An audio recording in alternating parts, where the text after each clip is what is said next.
अल शिफा के सभी आईसीयू मरीजों की मौत की खबर सामने आ रही है।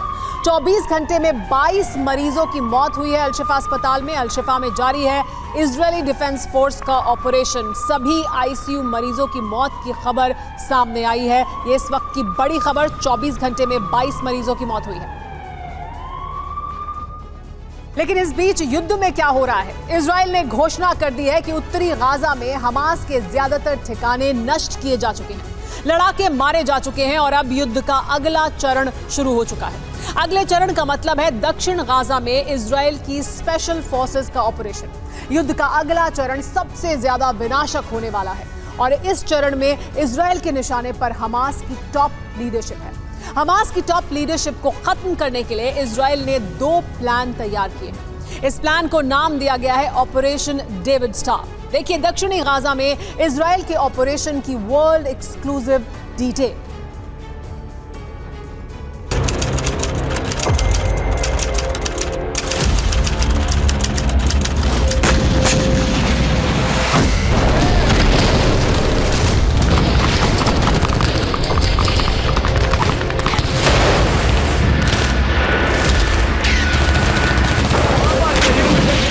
השלב הבא החל. התחלנו בשלב הבא, הכוחות פועלים באופן מדויק.